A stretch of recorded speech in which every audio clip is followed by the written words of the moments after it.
It's time to talk sports. It's Hacksaw's Headlines, a panorama of the world of sports, stories, comments, and opinions. Touchdown, San Diego! Now, here's iconic sports talk show host Lee Hacksaw Hamilton and co-host John Riley. Who wants to talk sports on a Monday? We do. From the DIXIELINE Lumber and Home Center studios in San Diego on a Monday, coming off the great sports weekend. Good afternoon, everyone. This is Lee Hacksaw Hamilton, along with my co-host broadcasting from left field with his opinions, John Riley. We welcome you to our Monday bonus podcast. It's brought to you by DIXIELINE Lumber and Home Centers. 9 stores in San Diego to serve you. You got projects at the home. We want you to think about them for materials or even ideas. DIXIELINE Lumber, and by North County Eye Center, Poway and Escondido, right now offering everybody that listens to our podcast a free eye exam and a discount on the frames you're purchasing for your next glasses. That's North County Eye Center, Poway, Escondido. Tell them Hacksaw sent you. John Riley, boy, have we got a lot of unique things to talk about, and we got a group of followers that don't agree with stuff that was said on this podcast, and they are bombarding us by virtue of what we call Fans Forum. Explain to them on the live stream how Fans Forum works and how these people who used to listen to me on talk show radio can now get involved with us on Hacksaw's Headlines. Yeah, pick a topic, pick up the phone. Get off your ass and get online. Exactly. So if you have a question or comment for Hacksaw, just type it in the live chat, Facebook, X, or on YouTube. We already got a bunch of guys that have piled in. They're arguing about Trevor Bauer. Is he the right fit for the Padres? But you want to get involved in Fans Forum, just put your question in the live chat. I don't want to antagonize anybody this early. But hey, dummy, have you joined Hacksaw's Insiders Group? We have a special club. You can be part of our team. You can join it. It's absolutely free. As John Riley would say, there's nothing bleeping free in America anymore. Right. This is free. Go to my website, LeeHacksawHamilton.com. There's an orange box right on the homepage. Fill them out. You'll get our emails of everything we're doing and what plans we have for 2024. We want you to be part of Hacksaw's Insiders Group. What the hell's wrong with you? Want you to share, want you to subscribe, tell everybody what we're doing, because we post a ton of stuff on our YouTube channel on the days in which we're not actually doing our podcast. John, we got questions everywhere. We are on the clock. We have a lot of things to get done today. Let's start with your favorite team, the team that everybody's got an opinion about right now, the Friars. The Friars, and they're killing me, Lee. They look great. They look bad. I don't know what to make of these guys. Here's the question. I mean, we are pushing to the halfway point of the Major League Baseball season. Hey, Padre fan, like or dislike your team? I mean, we see home runs. We see the odd occasion, big innings. We've seen some quality starts. And then we see this. Statistics. You have to look at the statistics. The record is 34-35. That's not very good. This record is 13-21 at Petco Park. That's not very good. No. This record is 21-23 against teams with a losing record.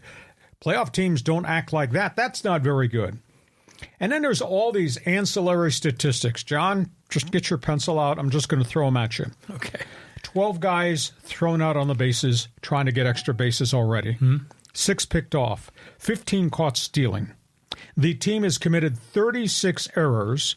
This team has 7 pass balls, 21 wild pitches, and heading into this past weekend, stolen bases, the opponent was 30 of 40 against Padre catchers on stolen bases. Wow. So, John, please tell me, does this look like a playoff contending baseball team, or is the record what the record says you are?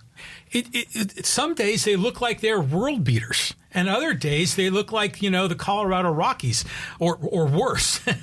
But I'll tell you what, I don't mind so much, being aggressive on the base pass. I like that. But a couple of times they were really dumb. I mean, there was clearly being too aggressive. But if they are just getting some, being called out on the bases, I'm not too worried about that. Yeah, but Mike Schilt says it's part of the game. Well, when you keep running yourself out of rallies and you're losing close games because you keep getting guys picked off, a.k.a. Fernando Tatis, 4 times already? Well, yeah, the pickoffs are like a brain-dead moment. Yeah, and caught stealing. Yeah. I mean, and getting thrown out, trying to take extra bases and getting gunned down at second, gunned down at third, knocked off at home plate.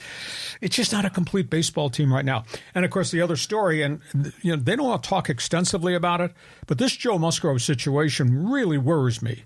Because and I mentioned this 2 weeks ago. I mentioned it a month ago, the word bone spur. And now they admit there's a bone spur. And now they admit he's had the plasma-rich platelet injection. That takes time to come back from. We could be talking an additional 4 to 6 weeks before Musgrove is ready if he doesn't have any setbacks, and we don't know that for a fact. And bone spur surgery could solve it, but that probably wipes him out for 2/3 of the baseball season, so I'd be worried about that. Manny Machado, I think, maybe going back to designated hitter. The hip flexor strain has supposedly improved, but he doesn't look like he can explode going down the bases or going from first to second or first to third. I just think they need to handle the Manny Machado thing with kid gloves. So you got Darvish. The Musgrove situation is much more serious than I think the average John Q fan knows. And then you got the young guys they're being forced to put out there, and Randy Vasquez has usually one really crappy inning, and it winds up being the difference between being in the game or out of the game. And as gritty and tenacious as Adam Mazur's been, he's really overwhelmed right now at this level. And to complicate it, virtually every one of the top stars in the Padre minor league farm system, John, is having a really substandard season, including the top pitching prospect, Rob Snelling, who's kind of stalled at Double-A. I mean, when you have minor league ERAs of 5, 6, 7, 8, that's not good. So I don't think there's a lot of help coming from the minor leagues right now. Yeah, I tend to agree with you there. I think you got to basically, put Musgrove on a shelf here. As a fan, we just can't have the expectation he's coming back. Vasquez has gotten better. He has good innings. Yeah. Brito, on the other hand, has been awful out of the bullpen. He's been terrible. We thought those two could start. The Adam Mazur pick is interesting because his first game, he looked terrific. After the second inning. First and second inning, he walked the house and he escaped because of all the double plays. Yeah, but still, he got the double play. I mean, way better than his second outing. The second outing, he looked young. I just think it's good that they're giving those guys a shot because I'd rather have those guys get a shot than having Russ Kinnear or some of these journeyman warm bodies fill in those holes. Okay. Fans Forum box is open. You need to get into the chat box. Padre fan, here's the question. We're almost to the halfway point of this up and down roller coaster season. Are the Padres pretenders, or do you realistically think the Padres are contenders? And don't look at the back of anybody's bloody baseball card because we're dealing with what is right now. Fans Forum box is open. Padre fans, first ones to pile in. John, next group of baseball topics. Well, we've got to talk about the Dodgers and Angels, Lee. Summertime update. Dodgers. Now, there's a bunch of Dodger fans that are really peeved at me. I don't understand it. The Dodgers are in first place, but it's been a streaky first place. But I think it's a first place of accomplishment, considering they had 12 guys in the DL, most of them pitchers this near first half of the baseball season. Update, Clayton Kershaw, another bullpen session, tops 90. Hey. That's pretty good. Dustin May, first and second bullpen session. He tops 90. Now, these guys still have to go out on rehab appearances sometime in the next calendar week, so I tend to think those are real positives. Negatives? Can anybody hit 6, 7, 8, or 9 in the Dodger lineup? The range of their batting average, John, goes from 108, Chris Taylor, to 203, Gavin Lux. 6, 7, 8, 9 can't bloody hit. And there's so much weight on the shoulders of the stars up top. I don't understand why, with all the hitting coaches and all the data they give Dave Roberts, the analytics department, now, these guys can't bloody hit, and we're at the halfway mark of the season. So that's the issue. Angels, they're losing. They go on the road. They get an occasional good game. Logan O'Hoppe just fascinated the fans with a home run in the bottom of the ninth inning that finally gave them a victory, but they're still sitting there at, 24-41 with the worst home record in Major League Baseball. And now this. And I don't know what kind of value they're going to get for this. The Angels general manager, Perry Manassian, has sent word to teams he's willing to deal. I don't know what the hell he's got to deal.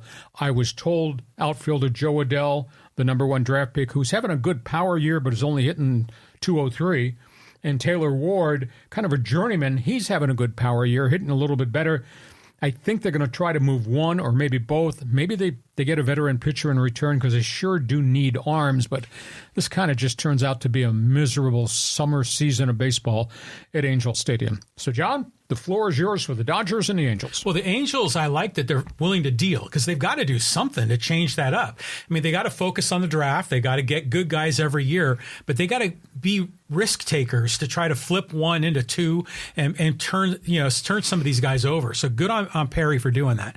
The Dodgers is interesting because when you look at the Padres, you have your big three, and we're heavily dependent on the big three, and they're not performing, and they're hurt, and the Padres are feeling that. But the big three for the Dodgers, they keep performing, and you can even include, Will Smith, number 4 in that list. They keep performing.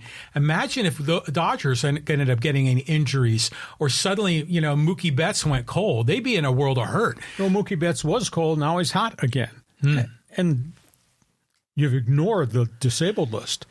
John, they got 11 pitchers on the disabled list, and they're in first place. Can you believe that? Well, because they have a lot of pitching depth, which is good on those guys for having all those young kids, in the farm system. I think Dustin May is a very exciting pitcher. So he's coming back. But you said they're just doing bullpen workouts. They got to go play in the minor leagues for a while. So maybe come, July, August, those guys might be back. Yeah, Buehler's halfway up the hill. He has good outing, bad outing. His ERA is 4.72, that's pretty excessive, but he's had no physical setbacks. He does have his velocity back, maybe not on a consistent basis. So it's just a slow growth process.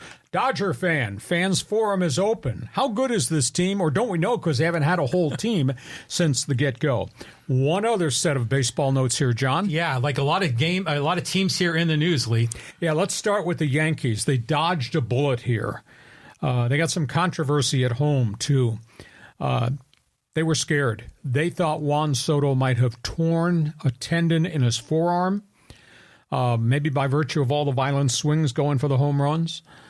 Cannot play, underwent an MRI. MRI came back, showed inflammation, but no tear, no elbow ligament damage, no tendon in the forearm damage.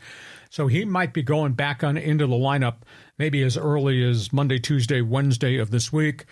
Take a deep breath. Because he has really helped carry the Yankees to the best record in the American League. Now, they got some controversy, and this was kind of crappy at Yankee Stadium on Sunday. The Dodgers came in and beat them twice. And the Yankees finally bounced back and won on Sunday. And the guy who came to the plate with men on base and just got booed viciously. And then the fans started to yell, Soto, Soto. I'm talking about Trent Grisham. Okay. He of .083 batting average. Right. Hit a 3-run homer and a solo homer. Right on. Yeah, good for him. And they won the game. Aaron Judge was livid in the clubhouse after the game. And, of course, Judge has carried the team. Yeah. Judge is hitting .419 since May 2nd with 18 home runs. He was really peeved at Yankee fans for booing a teammate. Said the guy's hardly played. The guy had an opportunity. The guy won a game for us. He doesn't deserve to be mocked with your fans yelling, Soto, Soto. Next team. This is awful because this is a good player. He can't stay healthy. He's on the disabled list for the 7th time in 2.5 years since he signed a $158 million mega contract for the Rockies, talking about Chris Bryant. And he's just cursed right now. And he's had every conceivable injury. Back problems, calf problems, foot problem. Now he's got a rib cage oblique problem. On the DL 7 times in 2.5 years. He's missed more games than he's played for the Rockies. Investment hasn't worked out. Toronto Blue Jays, Chicago Cubs. This is kind of unique. There's a big uproar in Toronto of how they've underachieved. The pitching's had injury problems. The big bats aren't hitting.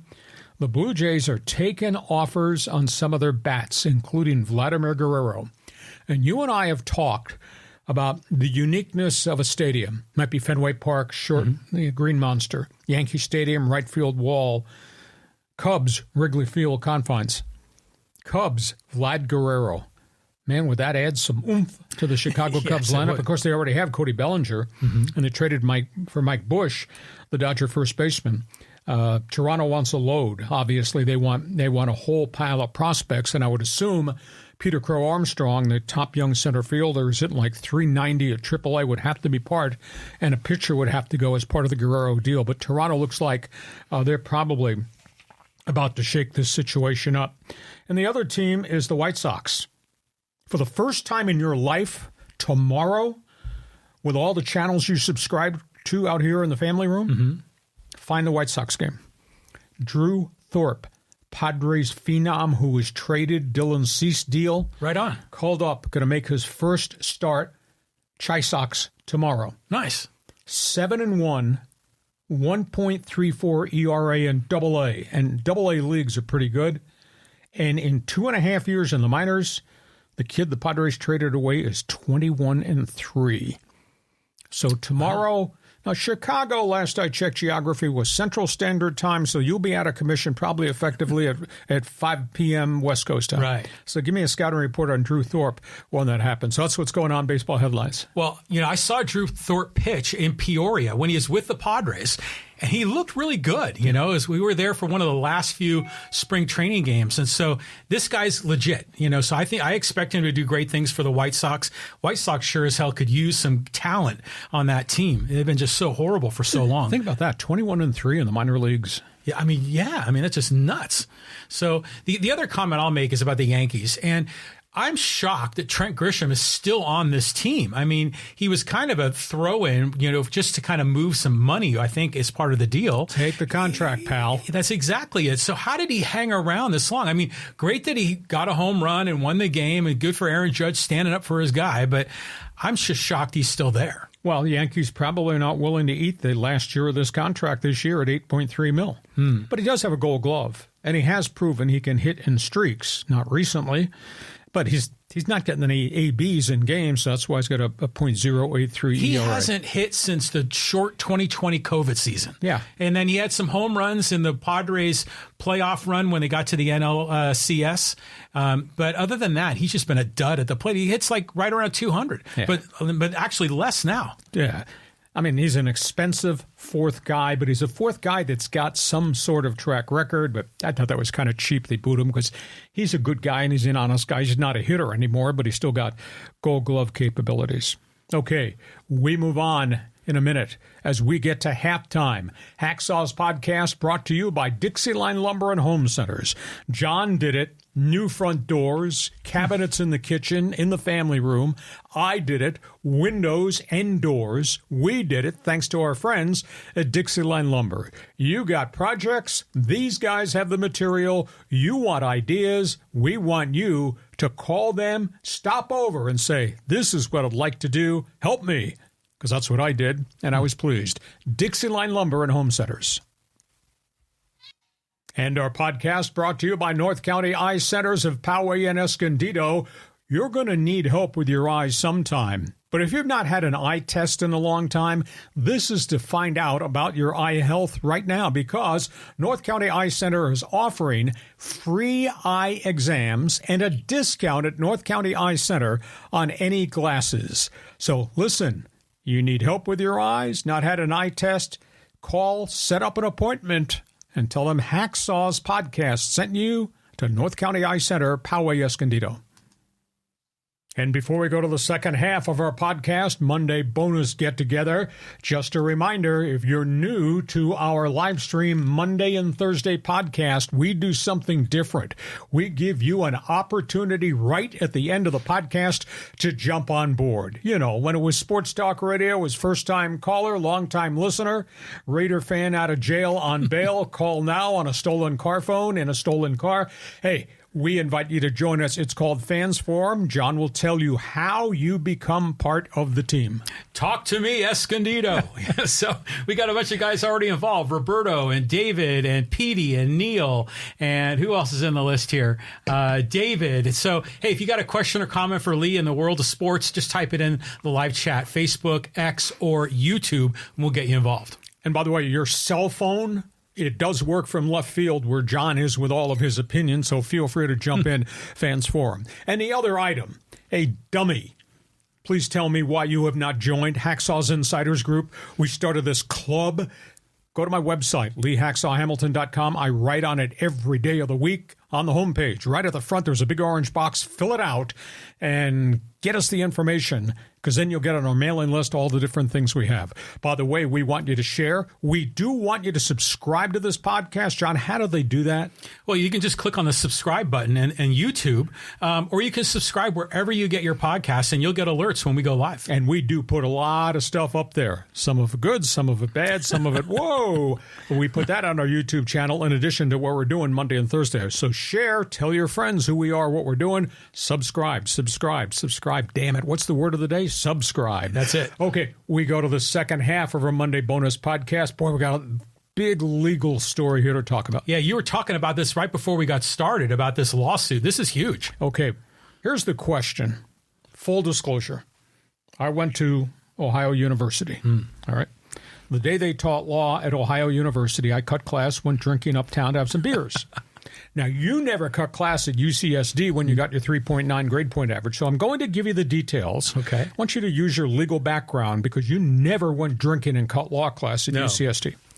Here's the big story. National Football League has been sued. An antitrust lawsuit filed by 2.4 million fans and 480 businesses over the formation of the Sunday Ticket direct TV package. The lawsuits say the NFL conspired with its network partners to take marquee games off the networks, take them away from the fans who got the chance to used to see them on TV. Monday Night Football, Thursday Night Football, Sunday Night Football, something on Sunday. Took marquee games and put them on the Sunday Ticket package and charged an exorbitant amount, $399 per person. Yeah. They say that's an antitrust violation, that this was collusion by the NFL and its network partners to create another revenue stream that became Sunday Ticket Direct TV, which is kind of popular. They think the $399 fee is outrageous. NFL's response is, we give you games. The home team's games are on TV in your market, whether the game's sold out or not. And that used to be the proviso. If the game's not sold out, you can't see it at home. So, quote, San Diego Charger fan could see Charger games home and road, thanks to the NFL. And then, by the way, you can see games on the CBS affiliate, KFMB, and Fox 5 in San Diego, or up in Los Angeles.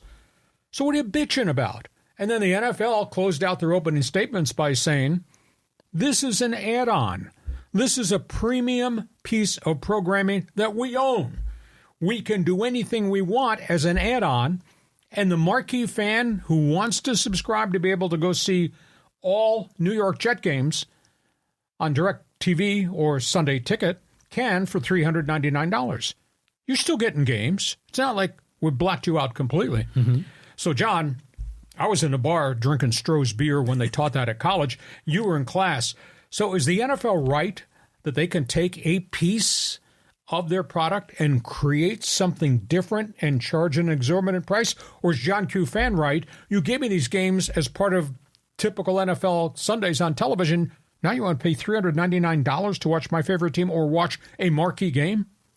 And John Riley says, of course the NFL has the right to do that. It's their product, their property, and they can charge what they like. I mean, it's no different. Like you could say, I used to go see Taylor Swift when she played in these small concerts. Now you expect me to pay $1,000 to go see her at SoFi? And if I want to go see the Taylor Swift movie in the theater, I got to pay for that too? No one complains about Taylor Swift having a monopoly on Taylor Swift. I mean, it's her product, her image, her license. She should have the right to do it. Same with the NFL. The NFL is just trying to maximize revenue and grow viewership, create more hype around it. I don't see the problem. I don't see any damages incurred. The capitalist in him. Exactly. Now, I will also tell you, historically, the NFL has always been caught holding a bag of money under the table. You know, the prime lawsuit that the NFL stumbled through, the last one, the major one that they stumbled through was the concussion lawsuit. And, we had no knowledge. We didn't cover anything up. All these players are killing themselves and dropping dead and having dementia and Alzheimer's and Parkinson's because of head blows. We didn't know anything about it. So they get sued by the Players Association. And hours before the trial's supposed to open, bag of money on the table, we settled it out of court. By the way, we're not guilty of anything. So we have that kind of history about the NFL, it's always about the bank. Well, yeah, I mean, a bag of money. I just like that idea. But when there's concussions, that was a legitimate problem. There were actual damages. Sure. What's the damage with going to DirecTV? Like the New York Jet fan gets his feelings hurt because he has to pay for a few games? I mean, he's already paying for them on cable TV if he has a cable TV subscription. But that's $29 a month. That's not $399 a year. Well, I mean, if he goes to the stadium, he's going to be spending at least that in tickets for a season. I mean, what do they expect? They want to get it for free, or they want to get it at a low cost, and they think they're entitled. The wife from West Virginia, Steeler fan. Mm-hmm. If I canceled DirecTV, do you know how much heat and hate there'd be in my family room if Steeler fan could not see Steelers? Well, pay the money, make the wife happy, put some bucks into Roger Goodell's pocket. Okay, so that's a fans forum question for diehard NFL fans. Just give us a quick response. Do you think the NFL has a right to package what they want to package anyway, or is it a bloody money grab that kind of turns you off? Feel free to jump on board. A couple of Dallas Cowboys stories here, and let me just run through this fairly quickly for you. Big story involving Randy Gregory. Randy Gregory was a pretty good college football player, defensive end, Nebraska. Had a lot of problems, suspended by the National Football League very early on.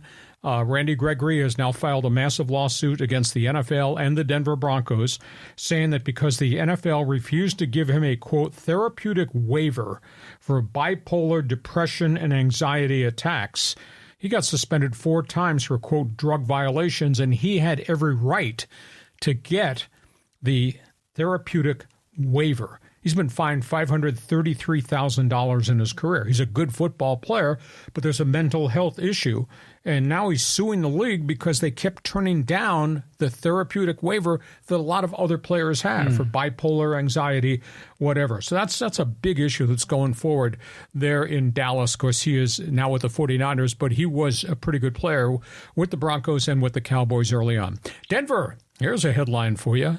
Guess who started taking snaps with the #1 offense in their final OTAs today? Bo Nix. You got it. And he has fast-forwarded, jumped ahead of Zach Wilson, has left the journeyman Jarrett Stidham in the rearview mirror, and he has just swallowed everything that Sean Payton has offered in terms of the playbook, team meetings, the complexities, etc. Bad story, Miami. Why would you do this? He's an unsigned free agent still. His name is Xavier Howard, Pro Bowl cornerback. He has now been arrested and charged with, quote, revenge porn. Relationship with a teenage girl. Relationship went sour. He evidently videoed sexual escapades, him and her, and then put it out on social media. Good night now to your career, really? Xavier Howard. And then there's Kansas City. Rashee Rice. He's been arrested twice in the offseason. Chief players put their arms around him. We're going to make him a better person as well as being a really good football player. Now we find out he was involved in a shooting at SMU when he was in college, and that the Chiefs and Andy Reid knew about it and did nothing about it. Then they drafted him. Now he's got this other problem. Now he's been allowed to come to their OTAs, but pretty shortly the gate will be locked because the NFL is going to suspend him for this terrible drag racing incident that injured all these different people. He's being sued by 6 different people that he and a former SMU teammate caused by drag racing on a Dallas freeway in the middle of the night. He's got a big problem. Last one, late-breaking story. For some reason, they don't like him. Now, maybe it's because they compare him to the coach that preceded him to the coach that preceded him. Talking about Steelers, what Bill Cowher was, prior to that, what Chuck Noll became. Mike Tomlin catches a lot of heat. He has never had a losing season in 17 years in the Steel City. Just signed a contract extension through 2027. I didn't realize this till today. His composite record is 173-100 in Pittsburgh. But dude has not been to the Super Bowl. That's kind of a big issue because the coach prior did, and the coach prior to that got him into the Hall of Fame in terms of Chuck Noll. So that's what's going on with the NFL Notebook, and you already told us that you're a favorite of capitalism, so yes, that's okay. Any comments on this whole Randy Gregory story? Well, I just like I want to talk about the Denver Broncos. I love that Bo Nix is having success. And we talked a lot about the year of the quarterback, and there were a lot of them were on the West Coast, and, it's Penix, it's Nix, it's Caleb Williams. I'm hoping that they're going to have a lot of success in the NFL, and it's nice to see someone like Bo Nix. You always said he was a systems quarterback. Now he's landed in a system. This could be a blessing for the two. Yeah, with a crazy man as coach who's an X and O's phenom. You're right. So, Exactly. it's going to be fun to see this going forward. The only difference is Caleb Williams has a lot of pretty good offensive skill people around him. Mm-hmm. Denver does not really. They have a young running back, Javonte Williams, coming off knee surgery, who finally found himself at the back end of last season. All their wide receivers have been hurt, and they've had skilled guys. You just can't keep them on the field.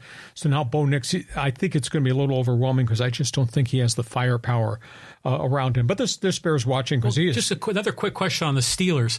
I saw, did you report this, I think, in the Best 15, that they're thinking of using Justin Fields like Cordell Stewart? Yeah, and also possibly say, hey, new rules, kickoff and punt returns, go back there. Because he's big and he's athletic and he is fast. He's got wheels. And Justin Fields said, well, I'm a quarterback. Well, he's going to be the backup quarterback to Russell Wilson. Do you run the risk of getting him busted up trying to return kicks? But he's so gifted athletically. So where there's conversation in the meeting rooms with the quarterbacks, there might be Justin Fields trying to return some kicks. Okay, we go from football to hoops. Yeah, look at this list here. The Lakers at the top. Big news today. Yeah, big news today. Let me throw this at you. The Lakers met for 6 hours with Dan Hurley on Friday. Continued the conversation when he got back to Storrs, Connecticut. The Lakers offered him 6 years, $78 million. He thought about it. I'm sure they pulled on his heartstrings. This is the NBA. This is the epitome of your profession. Look at who we are. Championship banners. He turned them down. The heartstrings pulled stronger to keep him on that campus. And he said today in a press statement, I walked that campus. I love this campus. I'm not leaving this campus. He's staying at the University of Connecticut. Now they're going to bump him. I don't know how financially they're going to be able to execute this because it just gave Gino Auriemma, the coach of the women's basketball program, a record-setting contract. But they're going to bump him from $5 million base to $9 million to keep him. Good.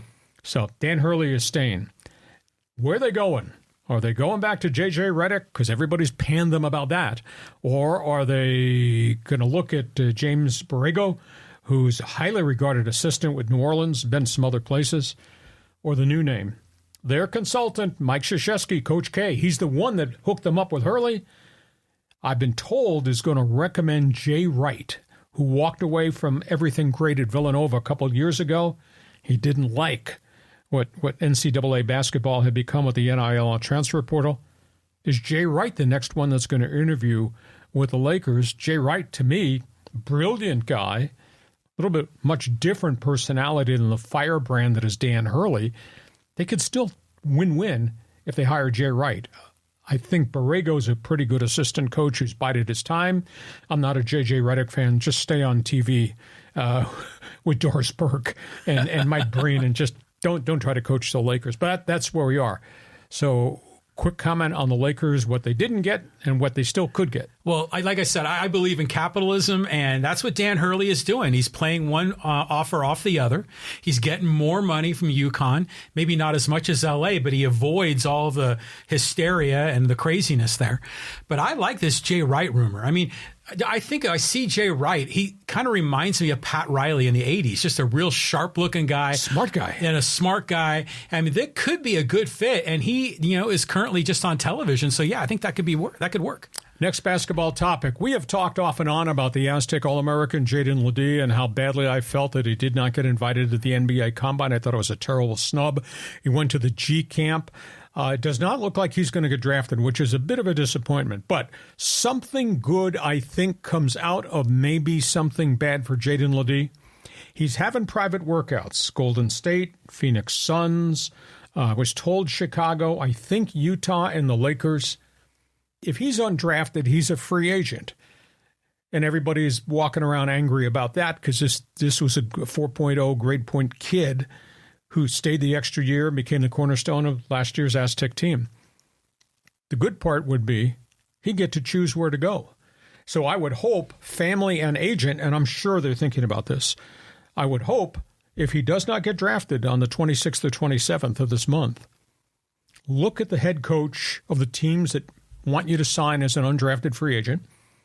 Look at the roster. How do you fit your skills? Sometimes you don't always go to a marquee team. Maybe it shouldn't be the Lakers. Maybe it should be the down-and-out Brooklyn Nets or the player talent-thin Chicago Bulls. Where can I take my frame and my skills and plan it for a coach that would teach me and give me opportunities? Sometimes being the 12th guy on the roster at the end of the bench, even though you're wearing Laker uniform, that's not a good thing. So something good could come happen because he might be able to handpick. He's getting bagged a little bit because even though he was listed at 6'9", he's actually 6'7.5", and he's 250. And there's some critique. Well, he's an older 24 about to flip to 25. My response is his game is polished. His game is tough. Yeah, there'll be bigger guys guarding him or maybe athletes who can jump him, but you can't defend 250 with a guy's got touch around the basket and a guy who can work on and improve his three-point shot like Kawhi Leonard did. So I think something good comes out of LEDEE. If he does not get drafted, just make the right choice. If I were king, hell, I'd be going to Golden State. I'd play for Steve Kerr. Oh, yeah. I'd learn for Steve Kerr. And that's an older team that's going to go towards transition, and they're looking for the 7th, 8th, and 9th guy. And in that role with his strengths, that might work. So we'll see where it goes with LEDEE. But I thought about this over the weekend because I just felt really bad that the way this thing has evolved. Let somebody else make the mistake. If you get the choice, just make sure with your parents and your agent, right choice, right coach, the right roster. I think that's a real thing. Bronny James, he's had 3 private workouts, and I've been told he's just exploded. And this was not shooting against air. This was 3-on-3 scrimmage stuff. His defense is a lot better than anybody realizes, but he is big. He's long. He hits the outside shot. Some people are of the opinion he's pushed himself into the back of the first round. Now, once you get beyond the top 10 or 15, who knows what the next 15 guys might be. You'd be drafting Bronny James on upside, potential down road. But his what he did at the G League camp was okay. What he did at the NBA Combine camp was okay, but that wasn't full-blown scrimmages. But now he's going 3-on-3 in these private NBA workouts with some NBA players on the floor. Kids played well. So we'll see whether he's a second-round pick or a back of the first round. The third name there, this is an awful story. 5 men in Brooklyn have been arrested for extortion. Jontay Porter was that forward, that outstanding young rookie, Toronto Raptors, lifetime suspension from the NBA for betting on games and giving inside information to people to bet on games as to how many minutes he would play. And Jontay Porter went on the floor and feigned an injury and feigned illness and limited his playing minutes and came off the floor, and all these guys bet pile of money that he won't play more than 4 minutes. And he came out 3 minutes in, said, I'm sick, or I injured my ankle. And they each won over $1 million apiece by this scam. Porter was in such deep betting debt to these loan sharks, they coerced him into doing this. So his life is over as a basketball player. 5 guys have now been arrested. I think Porter has told the authorities, these are the guys I lost money with. These are what these guys proposed. These are what these guys coerced me into. Now, he's gone from basketball, so maybe he'll go play in Europe or whatever. But that's the background on the story of Jontay Porter. That thing just exploded over the weekend. So John Riley wants to talk about the draft and Porter. Well, let's just say this. I think LEDEE is going to land somewhere. I like your idea. Hey, if you're a free agent, you can choose. I mean, because the draft, if you really think about it, the draft is kind of unjust to the players, because you get taken and you might go be number one overall, but you're going to go play somewhere that maybe you don't want to go. It's like John Elway. It's like, the other Manning kid, Eli Manning. I don't blame them for being upset about that, but I'm confident LEDEE, he's NBA ready right now. You get him into a system, he's going to produce. The other one is Bronny. I don't know what in the hell I make out of Bronny James. And on one level, he's this LeBron legacy who's, kind of getting all the benefits of that. On the other hand, he's lighting up these 3-on-3 scrimmages with NBA players, but then he can't keep the starting job for the USC Trojans. I mean, so who is this guy? You're drafting on potential. Yeah. That's all you're doing. I wouldn't spend a number one pick on him, but again, I wasn't there in the private workouts to see what he did one-on-one against somebody's NBA sixth man, so only time will tell on that. Okay, we go from hoops, let's talk puck. Puck, you got the shirt on for puck right now. It looks good. Edmonton Oilers, they need all the help in the world they can get. This is going to be a hell of a series, Florida Panthers. Yes, Edmonton got beat 3-0 first game, outshot the Florida Panthers 35-18, and Sergei Bobrovsky, the Russian goaltender, stoned him. I mean, with saves he made, where the net was wide open, just unbelievable. That only counts as one game. Now, the Oilers do have to win tonight at 5 o'clock. Don't call me. Don't text me. I'll be screaming at the TV if the Oilers don't climb back in to this playoff series. But it's going to probably go 6 or 7. It'll be really hard on the fans in Canada if Connor McDavid and Edmonton can't get this done because they've waited so long for these guys to get into the playoffs. One other hockey note. I don't understand this explanation. Gary Bettman, the commissioner, the president of the NHL, was asked at the State of the League address before the first game of the Stanley Cup Finals just about the status of legendary coach Joel Kenville. Kenville, great coach. He was a great player as a defenseman, great coach, St. Louis Blues, Chicago, and then obviously was in the NHL and was removed. He got implicated in the sexual assault situation. Video coach of the Blackhawks years ago sexually assaulted a rookie on the Blackhawks team. Nothing came of it till the ex-Blackhawk young prospect finally went public about 2 years ago and filed a massive lawsuit and won it. But what was implicated was the general manager of the Blackhawks was dragged into this because they had knowledge that this incident had happened and did nothing about it. Kenville got dragged into it. It happened during the playoffs, and Kenville's response is, I have playoff games to get ready for. I'm not going to be concerned at this minute about a fringe player and what might have happened to him. And Blackhawks never did the investigation at the point that it happened. And the true investigation never happened until the player filed the lawsuit, and then they found out that this had happened. Well, the big issue with Kenville, he stepped down. He was, I guess, in essence, he was unsuspended. He was forced out. He stepped away, and he's never been reinstated. And NHL clubs have gone and wanted to talk to Kenville, and Kenville's directed them to Gary Bettman and said, I have to go through a reinstatement hearing or meeting. And Bettman has never brought him in for that hearing. So in essence, Kenville, who's kind of on the periphery of the story, has just really been blackballed. He's a hell of a coach, and he was a fine player and gentleman. So I feel kind of bad for him. That's the other big hockey story off the ice. And John Riley says... So is that guilty until proven innocent? I mean, is he... Because he was never tried. He was never investigated. Yep. It's just a rumor. Well, it's not a rumor because the incident happened and the kid won the lawsuit against the team. Mm-hmm. And Scotty Bowman's son, Stan Bowman, who was the general manager of the Blackhawks, was fired. Kenville, of course, was already gone, but Kenville was coaching in the Deep South at that point in time, and he stepped away. Now, I'm sure the league told him, you must step away or maybe you're going to get suspended. But it's been 3 or 4 years now, and these clubs are calling saying, we'd like to talk to Kenville, and the league has not scheduled a reinstatement hearing, which I think is really unfair to the guy. It sounds like Major League Baseball and Pete Rose and all this other stuff about reinstatement. But go on, that Oilers shirt's fantastic, by the way.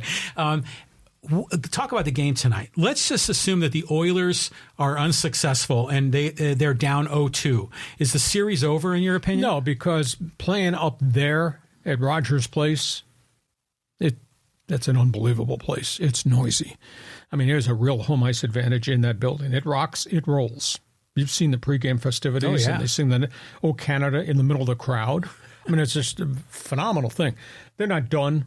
Edmonton's going to score some goals. Edmonton has bounced back in other series so far this season. But, I mean, they dominated that game. I mean, at one point, I think the shots were 14-2 Edmonton. They just couldn't put the puck in the net. Bobrovsky stoned him. And Bobrovsky, not only is he a great goaltender in terms of quickness, now he's a bit of a flopper, which means the net is open. He goes down. I've never seen somebody make as many saves flashing a stick out there while he's lying face down on the ice or kicking his pads out there and blocking shots. Wow. So what I think Edmonton has to do is storm the net, but go high. Because if he's going down, he could still get to it. But if you're getting him to move side to side, go high. Beat him over the shoulder. So it'll be fun going forward. It was interesting. At the start of the Edmonton game, Bobrovsky got hit with a deflected shot right in the face mask. And he went down like a sack of potatoes. They said, holy cow, he's stunned. And they had a face-off, and he was just skating around, and they gave him some time to catch his breath. He came back, he was unbelievable. But he took a glancing shot on a deflection right off the face mask, and he went boom. But great series. It'll be fascinating to see if Edmonton does some different things. I think they got to go top shelf to beat Bobrovsky, maybe to get him back into the net and not being on the edge as aggressive as he is. But pretty good playoff series. Hockey players are a different breed, aren't they, Lee? Oh, cut from a different cloth. Toughest trophy in the world to get to. So, Lakers line is open. Hockey hotline is open. Fans Forum is just about to start. Last topic on the table, John's favorite segment. The high-speed sports wire? Yeah, is that what you're talking about? Damn right. Yeah, damn right. Okay, here we go. We got to talk about the French Open. French Open tennis tournament. Here's the question. I don't know. Are there any tennis fans out there? Wife is yelling at the TV all the time. She's a big tennis fan. Different era. We're about to cross the threshold. Somebody who's a tennis fan needs to answer this question. Who is going to replace the superstars? Novak Djokovic left the French Open, torn meniscus in his knee. That's an extended rehab. That could be 3 months, could be 6 months. He's done some dynamic things. What if he comes back and he's not the same player because he's got a lot of miles on those wheels? Rafael Nadal, hip surgery, has not come back, has pulled out of tournaments, has failed when he's tried to come back. He looks like he's about to file his papers and retire. And the legendary Roger Federer retired after 2 years of struggles coming back from knee surgery. Those three guys, Yoko, Rafi, and Fed, 66 combined Grand Slam wins. Please tell me who is going to replace them front and center as the next superstar in tennis. Is it Carlos Alcaraz, who's got 3 Grand Slams but is hot and cold? It's not Zverev. He's got all kinds of personal problems back in Germany, lawsuits and women and stuff like that. Where's the next superstar in tennis coming from? Because it looks like we're about to lose the top 3. That's one topic. Belmont Stakes, what a cool race that was. And I'll tell you, this is the scene setter for what we're going to see in November when the Breeders' Cup Classic is run. So we had 3 different winners in the Triple Crown. Obviously, the outstanding 3-year-old, Bob Baffert's 3-year-old mule, couldn't run because of illness, injury, and the Baffert suspension. That horse did not run in any of the 3 jewels. Kind of a lost 3-year-old year. But my goodness, what we saw on Saturday was pretty doggone impressive. Horse runs to the lead, runs away from the field, comes out of the 4th turn to the backstretch. The field catches him, and he finds oomph.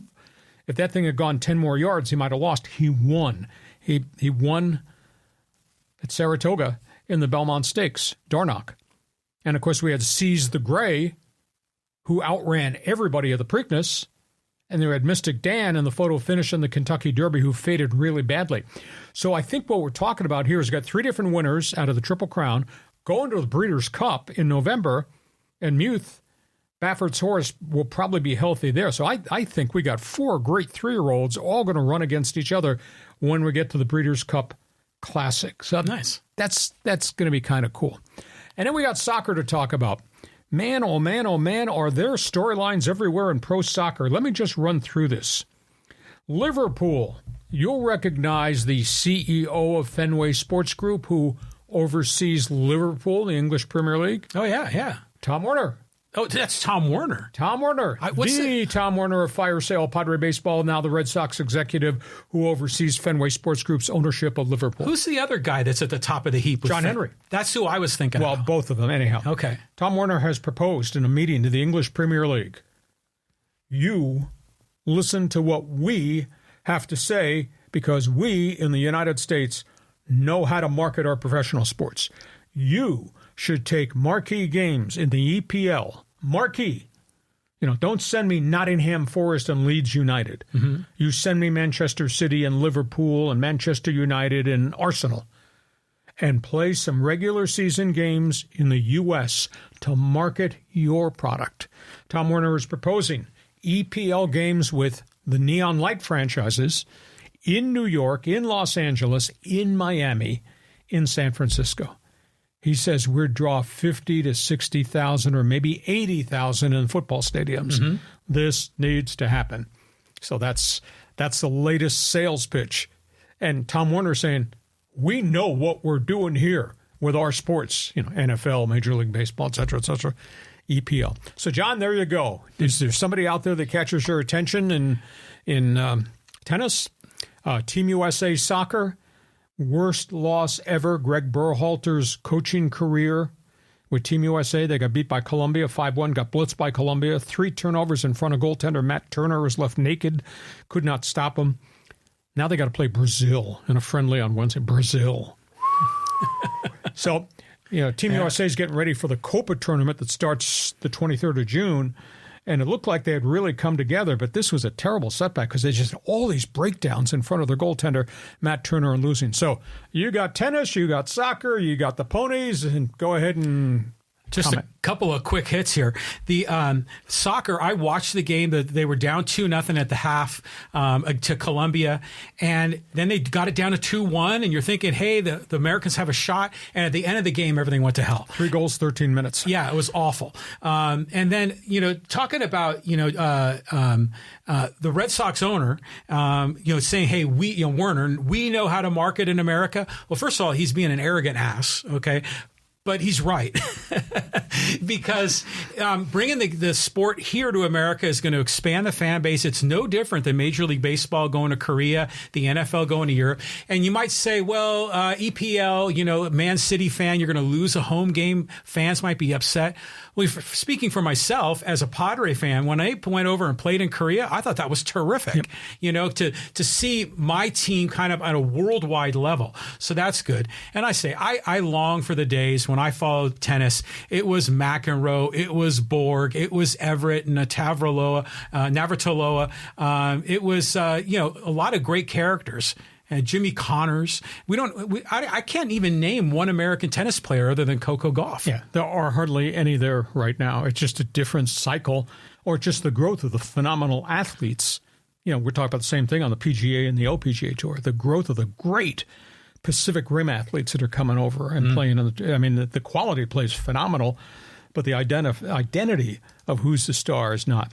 Hey, our Monday Bonus podcast is brought to you by DIXIELINE Lumber and Home Centers. You got projects, these people have the materials, and check with them about ideas. And by North County Eye Center, we remind you can get a free eye exam. You set it up now. Call North County Eye Center, Poway Escondido. Say, Hacksaw and his podcast sent me free eye exam. We're on a tight clock. John Riley's best friends are lined up. Here come the hits. We call it Fans Forum. John, go ahead. Okay, Fans Forum. Roberto says, after watching Trevor Bauer pitch in Mexico with the Diablos, why not sign him with the Padres? I believe he's ready. We did a one man's opinion commentary on Instagram. We got 55,000 views. Yeah. Just like that. I concur with you. Last I checked, he was 5-0 with a 1.50 ERA. Now that's the equivalent of AAA baseball in Mexico. But nobody's touched him, and there's a lot of pitching staffs that really need arms. This guy could be an arm. You control the inventory. You control the contract you're going to give him. Either he wants to pitch in the major leagues to restore his professional reputation and his personal reputation, or he can just pitch abroad and be out there in the shadows. I would make the phone call. Now, there's a number of clubs. If I were the Angels, I would make the phone call. They need pitching. If I were the Padres, And there'd be flack, but at the end of the day, A.J. Preller's response should be, we're trying to win. Yes, of course. We want to be in October. Yeah, exactly. And these are the terms of the contract. Trevor, you want to pitch for the Padres? This is what you have to do and which is what you cannot do.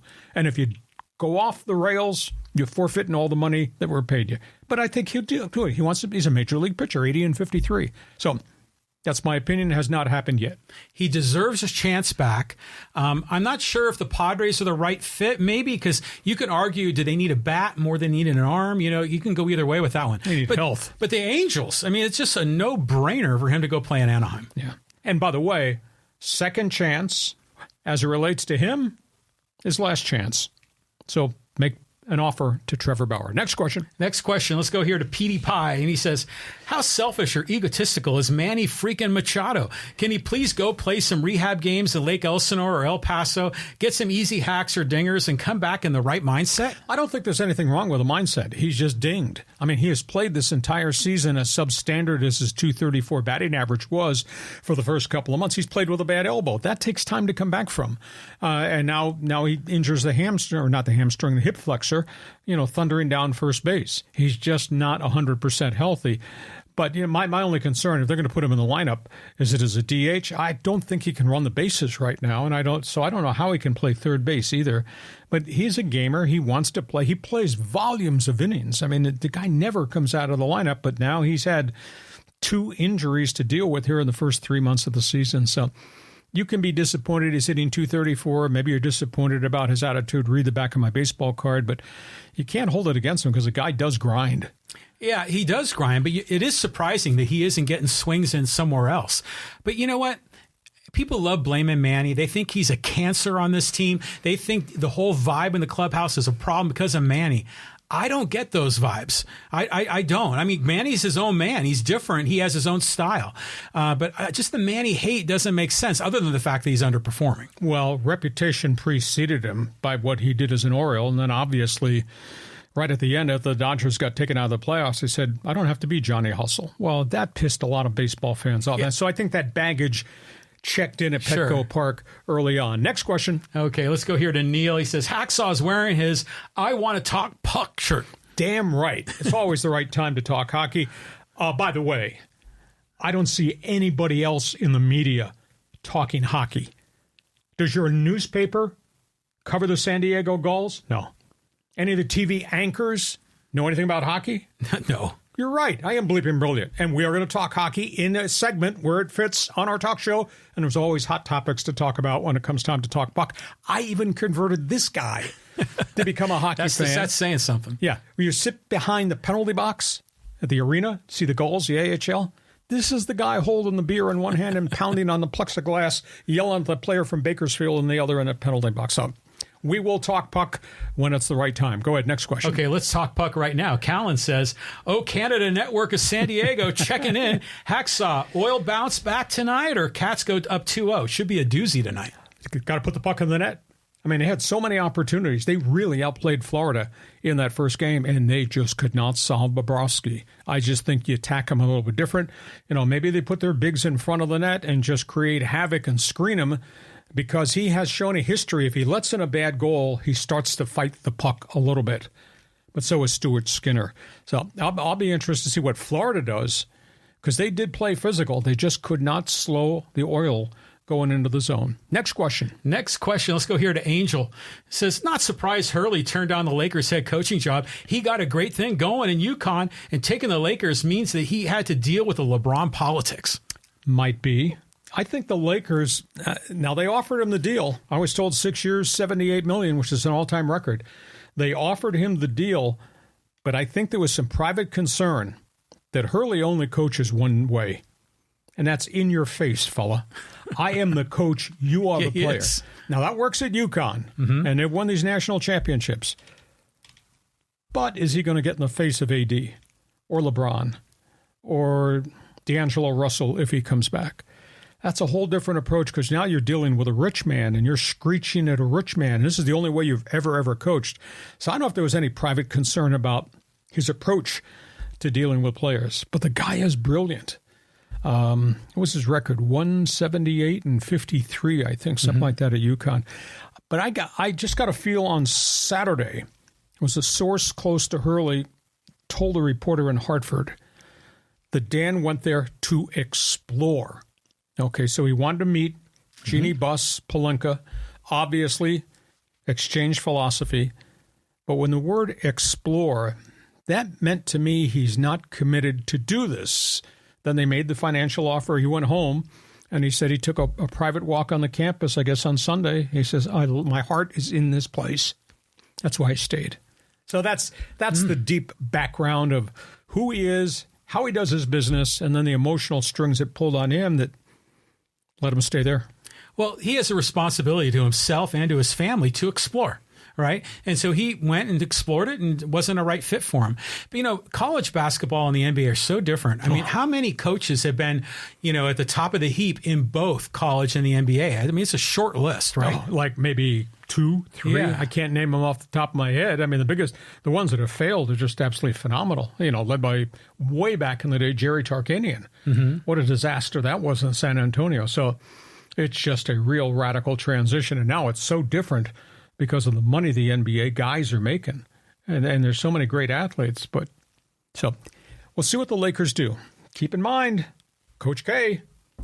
Hey, talk to my other friend, Jay Wright, ex-Villanova coach. Maybe you connect the dots to that one. Let's move on. Moving on, and let's go here. This is from Chris. It's kind of a two-parter. He says, go Dodgers, baby. He says, almost swept the Yankees. Pretty good series.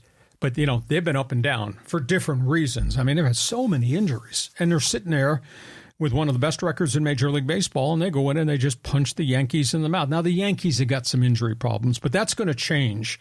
I mean, Soto's going to be back. They dodged that bullet. Garrett Cole might be back by Tuesday or Thursday. He's had 4 pretty impressive outings in rehab, so he might be about to come back. So the Yankees are the real deal. As long as they keep Soto and Judge healthy, they're going to score a lot of runs.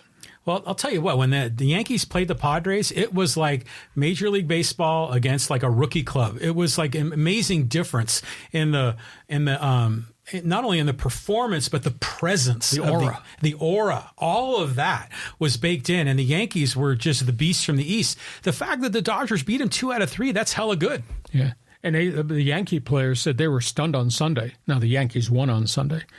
He said there were more Dodger fans than there were Yankee fans in the stadium. In Yankee Stadium, Dodger fans showed up. That was pretty impressive. Probably arrogant as hell as well. Oh, you think? Yeah. Next question. A Yankee fan can identify arrogance. Yes, he can too. Yeah, he can. Let's just get a social media one in here real quick, and let's talk about, MLB eras. This is a good one. This is from Jack, talking about the integration of the Negro League statistics in Major League Baseball. The record book should be held for their eras to maintain context. The 154-game season should be one. The 162-game season through 1994 should be another. 95 on should be its own thing with all the Reuters, ridiculous rule changes, wildcard playoffs, juice balls. Most records mean very little for argument's sake in the absence of context. Yeah, and it's been a discussion I've had because I wrote a column on my website, which you people need to read. My website is bleeping brilliant.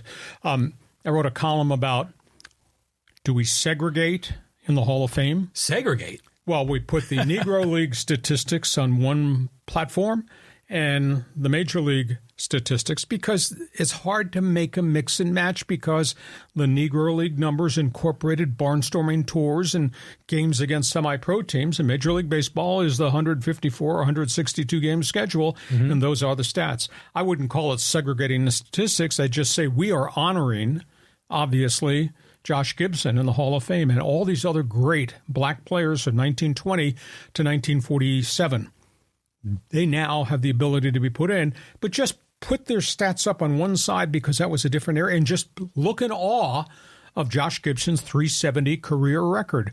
Some people of the opinion that he hit 700 career home runs. We don't know that because not all those records are accessible or available. But that I hate to use the word segregate in the Hall of Fame, but if you just segregated the Negro League stats and put them alongside, you just appreciate it. That's all. Separate but equally? Yeah, unfortunately. Yeah, I know. No, see, you got to do both. You got to integrate them and stack rank them, and Josh Gibson's at the top, and you can say, okay, There they are, and every guy has a story, and they had certain challenges during their era. And then, if you like, you can also break it down by different groups. You know, just as Jack here was commenting about the different, the steroid area, the pre-steroid area, the 154-game season. I think you look at it in lots of different contexts, and that gives you a greater appreciation for what the players did and what the sport's about. And in closing, all you baseball fans who join us, you have my permission to take the first week of January off from our podcast.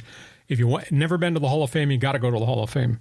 Go to the Hall of Fame in January when it's snowing in Cooperstown and there's nobody there. You'll enjoy the restaurants and the baseball-themed exhibits, etc., and then go to the Hall, and you can spend 11 hours in the Hall of Fame that day because there'll be nobody there because it's snowing in upstate New York. But, hey, it's beautiful. And you walk in that place, I bet you'll take 100 pictures on your cell phone of the plaques and the uniforms and display. It's a slice of Americana you should see. It's a church. Yeah, synagogue. Yeah, it's like you walk in, you're in awe. It's a all chapel. These great people that have in history. It's Shrine. like walking into a shrine at church. It really is cool. You can go January the 11th while it's snowing in Cooperstown, New York. Hey, listen, we hope you have enjoyed our Monday bonus podcast. It's great to have you with us. Our podcast is brought to you by DIXIELINE Lumber and Home Center Stores and by North County Eye Centers. Poway Escondido offering my viewers free eye exams. Tell them Hacksaw sent you. John, have a great week. I do think we covered a lot of topics on the table blitzing through this hour. We'll be back in here Thursday at 1 p.m. to do it all again. Oilers tonight. I want to see this Stanley Cup go 7. I'd love to see that too. And thank you to our O Canada Network for joining us. And thanks for being part of Hacksaw's Headlines. Join us again for Hacksaw's Headlines on YouTube, Facebook, and Twitter. And find the audio version on your favorite podcast apps. For more content, go to LeeHacksawHamilton.com.